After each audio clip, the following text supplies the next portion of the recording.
Ange Postecoglu was a relatively unknown name in Scottish football prior to his appointment at Celtic. But it didn't take him long to prove he was the man to bring the good times back to the club.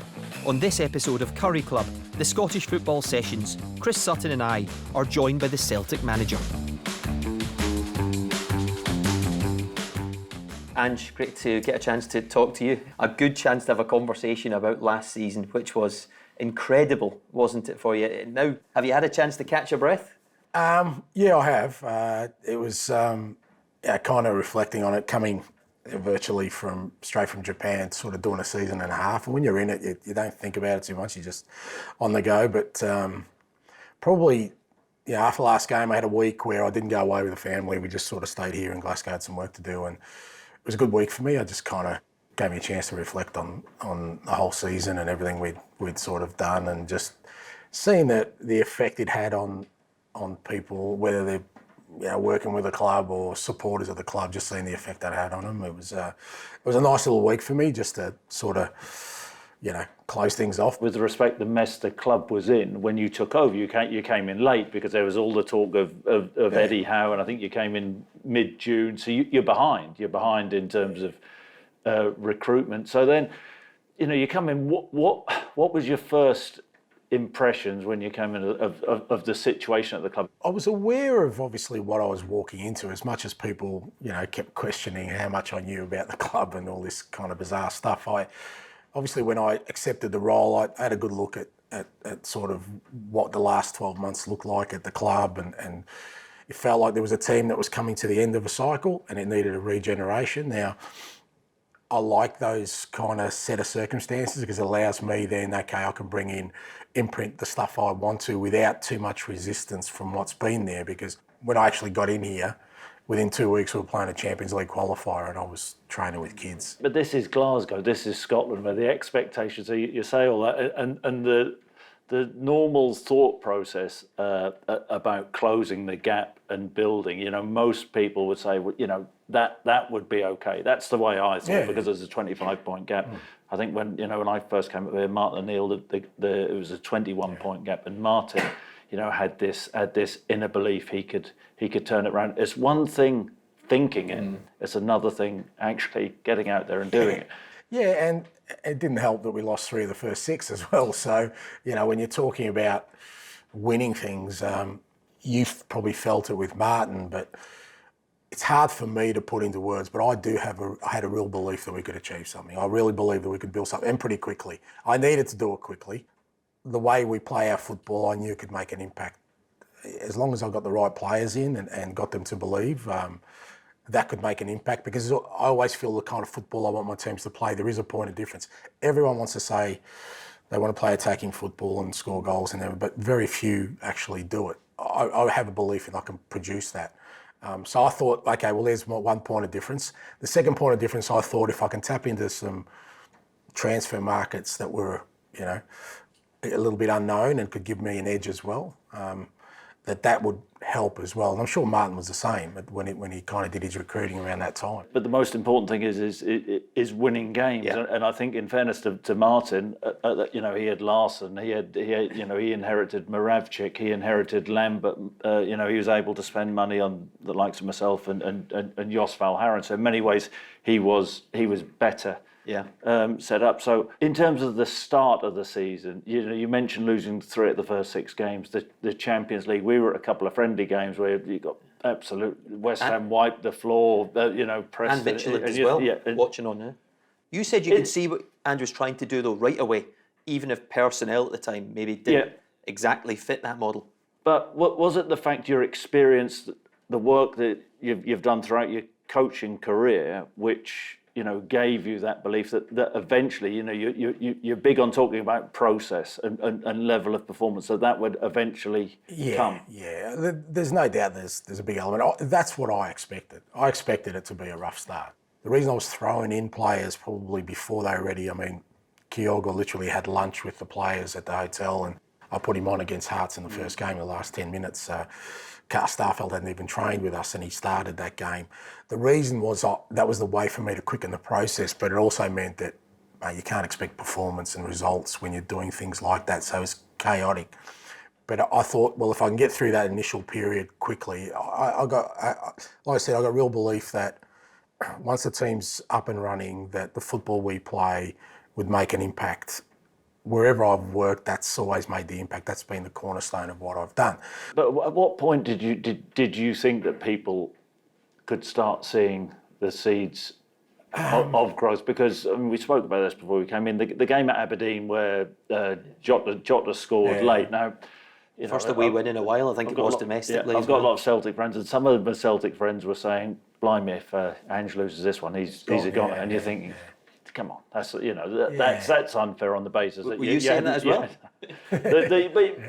The fact what you inherited, and you talked about once you got the right players in. Every manager needs time. I mean, it's crazy football now. And, you lose 4 games and you're sacked. But that's the level of expectation. But how big a moment was that? I thought that was a bigger moment for the players rather than the fans. Maybe I'm living in my own silly little bubble, but I sense even before then, the fans could sort of see something happening. We'd had a couple of big wins at home before that, 6-0, and Kyogo had scored a hat-trick, so they could see some seeds there. So I thought that the supporters were sort of getting on board.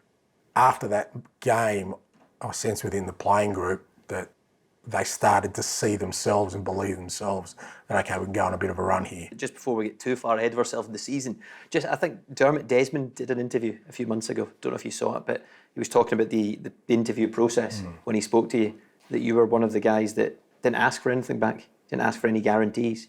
More than anything else, you wanted the job. And you showed the self-belief to him that regardless, once you got the job, pieces would come together. I mean, was that a big consideration, the way you went into that interview?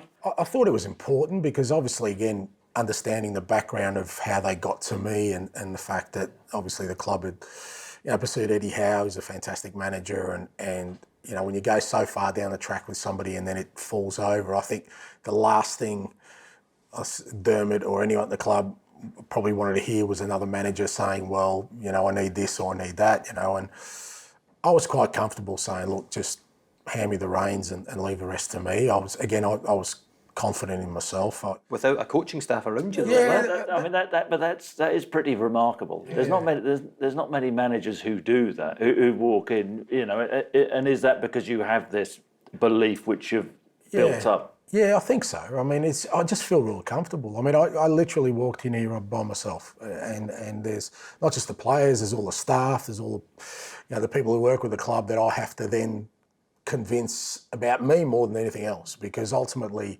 if they don't believe in me and what I say, and when I walk through these doors see some sort of hope there, then everything else I have, doesn't matter how much knowledge I have, doesn't work. I guess coming from Australia, I've been an outsider in football my whole career. Everything I've done in football has been as an outsider just because of geography more than anything else, not because of the work I've done or the experience I've had, but well, he's an Australian, what does he know? And there's anyone who's come across an Australian, particularly sportsmen, we don't mind sort of people having our backs against the wall, people putting us down. And to me, I saw it as a challenge. I said, look, that's not to say if I found people within here that I didn't think were up to it, I wasn't going to make a decision straight away.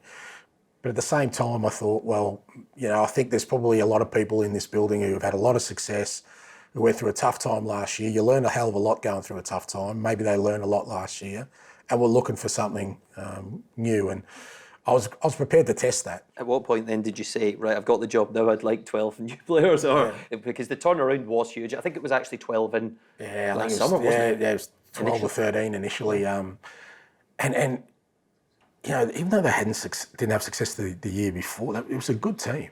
Like the players who left the club, I mean, you look at Odson went to a Premier League club, Christopher went to a Premier League club, El Yunusi went back to a Premier League club, Shane Duffy went back to a Premier League club, Ryan Christie went to Bournemouth, which is another Premier League club.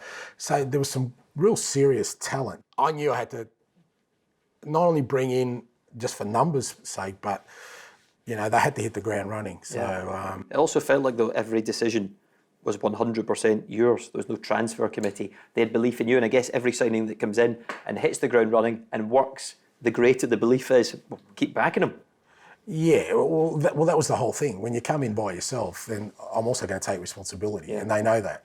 So that included the transfer area. I said, look, you know, I have control of this area, give it to me, and with support obviously of the scouting network and the people involved in the club. But again, I was prepared to back myself, and I said, look, I'll take responsibility if it doesn't work. And I think if you're prepared to take responsibility and people see that sort of intestinal fortitude you have to make a decision, then they'll back it. You know, if it doesn't work, then, you know, you take the flak for it.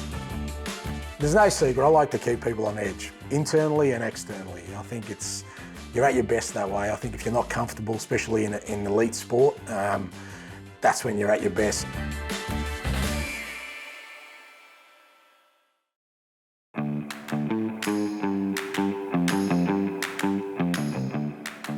Were any of the guys you brought in real punts? Kyogo was the least risk out of all of them. I was so confident about him. I'd watched him, you know, even though I didn't coach him, coaching against him. And my team, you know, even the year we won the championship, I remember, you know, talking to our players, and the defenders always used to say he's the one player they couldn't handle, you know. And it's a really good standard in Japan. So he was the least, and he was the first one I said as soon as, like, even when I got the job, look, I have to sign this guy. The risky ones for me were guys like Joe Hart and Cameron Carter-Vickers and Jota, because there was different sort of scenarios around all of them, how they're going to adapt. More to me was how they're going to adapt to life up here, playing for this football club. Because what I'd seen, the history of the club, was some very good players with good pedigree had come up here and struggled. I had conversations with all of them. I really put big stock into just talking to people, and particularly footballers, just getting to understand where they're at motivation-wise. Ability, you kind of know, you watch them, and if you look at them, they all, a bit like me, I guess, came in with a point to prove. Not last chance saloon, but it was like, here's an opportunity for you to go to a big club that maybe you didn't expect. And I think I like that. You're looking for the personality in a player as well as their ability? Hugely so.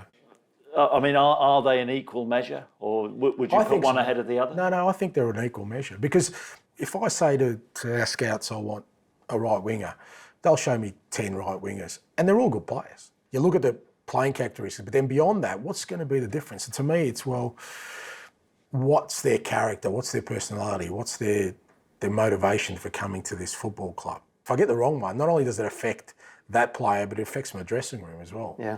What about your family as well? I mean, how have they settled the first year? Yeah. Was there any selling point to them, the wife and 2 kids, to say, it's Glasgow for us now? Any questions asked? I kept my wife away from any sort of weather reports or forecasts. That was wise. To be fair, she's not a fan of the cold, so I was trying to sell every other part of it. But it's funny because we kind of made a decision as a family probably, you know, 5-6 years ago, after I'd left the national team Australia.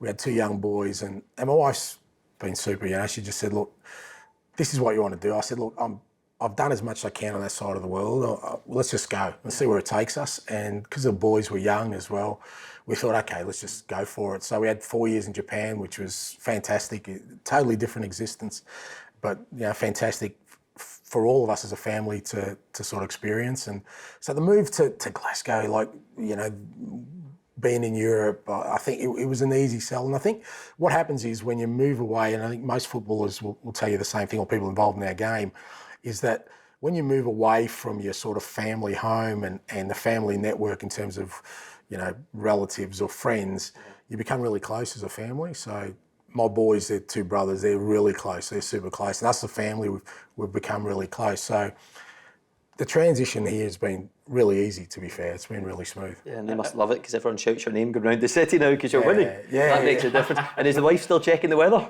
No, she doesn't even bother anymore. But yeah, look, I mean, that and to be fair, that was a weird one for my boys, because in Japan, even though obviously I was a manager there and with success, they're different culture, and people don't approach you. They're very reserved, and even though they might recognise you, no one would dare to come up. Whereas seriously here, they'll get me in the most unusual of circumstances, and you know, people are very friendly, as we know. And my boys have had to get used to the fact that, you know, every time we go out, you know, Dad's going to get selfies or photos with people. Have they got Scottish accents? Yeah, he's starting to, which is annoying the hell out of me. Only because being in Japan, they were going to an international school, so all the teachers were American, so they had this American twang, and now they've got this Glaswegian twist to it. They don't sound like my kids They're at all, chucking mate. wee in every sentence. Yeah. It's huge, that settling. I mean, you did it. You came with all the family as well. You uproot them all. You move. I know it was a time in your career you wanted a new start as well. At that point, off the back of Chelsea. Yeah, but everyone has to settle. And I think it's a big deal, and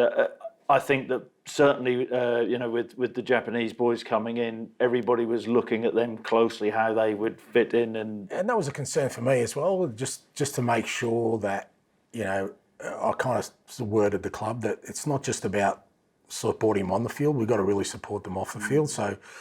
Kyogo came across with his sort of interpreter who was working for his agency, and we've actually ended up employing him at the club because obviously the other Japanese boys, and he's been a real help off the field with the guys. People don't understand how important it is that players, off field are really settled for them to be able to play, to the best of their ability.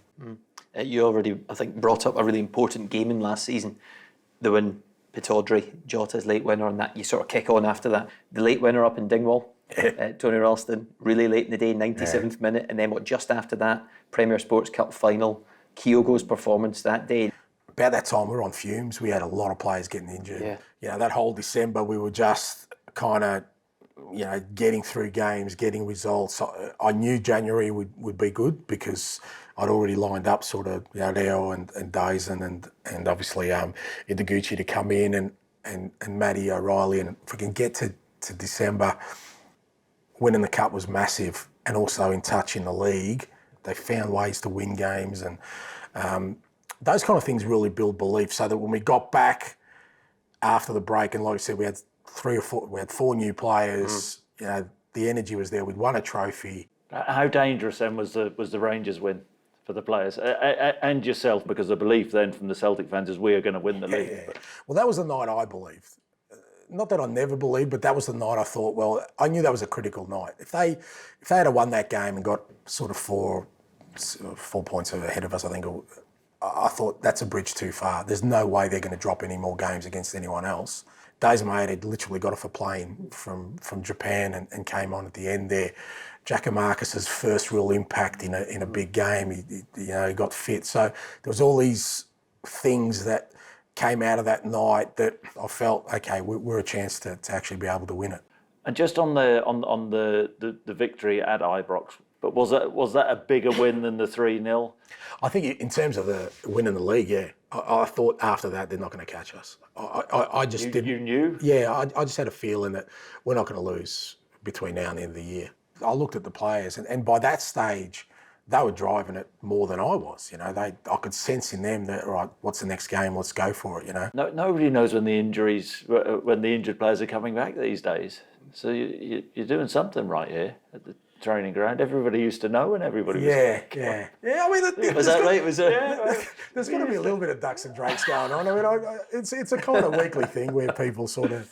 There's no secret. I like to keep people on edge, internally and externally. I think you're at your best that way. I think if you're not comfortable, especially in elite sport, that's when you're at your best. So I purposely, even people within the club, I always keep them on edge. They don't really know what I'm thinking or what I'm going to do next, and I kind of like to do that externally as well. The other thing you remember about the game at Ibrox as well is who Ange met pre-match. Oh, You've only brought that up about 20 times. You had a big hug with Ali McCoy. The last Celtic manager to get that close was Neil Lennon. You know what happened that there? didn't end well, did it? No. You've seen those the one pictures. I'm still waiting for is Big Al in Brazil, because he's dodging me the whole time. Ali at least has come up and said I think hello. he'll be dodging you for a while. Yeah. Have you proved a point? Do you look at it like that? Is it? No, why would I prove a point? Try and prove a point to somebody I don't know, and not I'm talking about Alan here, but just in general, I think we just judge people too quickly and too easily, and I've never let that bother me. There are people I respect who, and obviously the people closest to me who I love, and my friends and my family who, if they say something about me or I've done something wrong, then that affects me. But it doesn't bother me, mate. It doesn't. You've forged a really good career for yourself.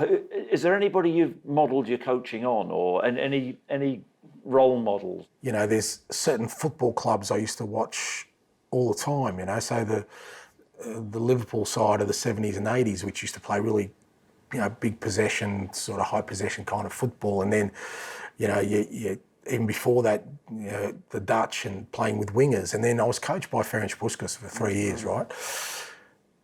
To be fair, he wasn't a great tactician or technical coach, but he just loved attacking football. And the team I played for, he loved playing with wingers. And then back then, it's sort of, we're talking about the 80s, 4-4-2 was, everyone was playing 4-4-2. No one played with wingers. And he just said, no, we're going to play with wingers. And this was in Australia, obviously. And I just thought he was going against every convention possible. But how enjoyable it was for me as a player to play that way, and B, having a point of difference, what an impact you can make if you're not doing what everyone else does. So since then, I've kind of always been attracted to either managers or football teams or other sports where I see people doing things a little bit differently, you know, going against the grain in some respects, not just for the sake of it, just to be radical, but also have an impact on it, you know. And then you see when Pep first came through with Barcelona, and you know, I loved possession football before then. You see what he did and you go, oh, wow. And then I tried to replicate that in Australia. My thing was, going back to the earlier point, was, well, you can't do that with Australian players. And that got to be in my bonnet. Yeah, I'll show you I can, you know.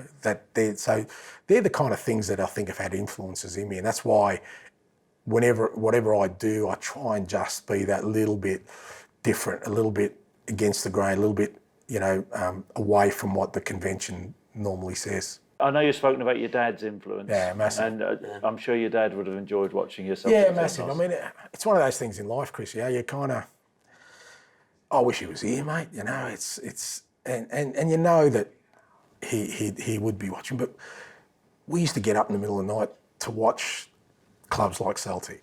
You know, so for me, thinking, you know, I would have loved to just pictured him on the couch, just, you know, in the middle of the night in Australia and putting that on and seeing his son, you know, managing one of the biggest football clubs in the world. So, yeah, it's massive. He's with me all the time, mate. And I guess in all walks of life, but particularly I think my generation, the father-son relationship is a unique one because he never told me he loved me. He never gave me a multitude of hugs and all that kind of thing. And I keep talking on about that because I'm the total opposite with my kids. I'm bloody too soft with them. But when they're gone from your life, you realise just what a massive influence they are. And he was absolutely the most powerful influence, not just from football, just from a values. Not that he sat me down and said to me, son, this is how you're going to be. I just saw him work his backside off, mate, for his family. There's something to be said for that, just working hard, you know, work for your family and being a decent person. Yeah. I say to the players all the time, you know, you can have money, you can have all the fame, nothing wrong with being just a good person, mate. I say that to him all the time, Ange, do feel. And actually, on that note, just before we finish, who is your favourite pundit? You know what? It's one of those because, like, even, you know, with Chris and all these guys, like for me, coming from the other side of the world, these are guys you're watching. You're going, oh, they're unbelievable players, and part of you says, you know what, I wouldn't mind meeting him, but then part of me thinks, no, maybe I shouldn't. I know that feeling. Yeah. Brilliant. Excellent stuff, Ange. Thank you so much. Thanks for your time. Thanks, guys. Excellent. Thanks, brilliant. Thank you,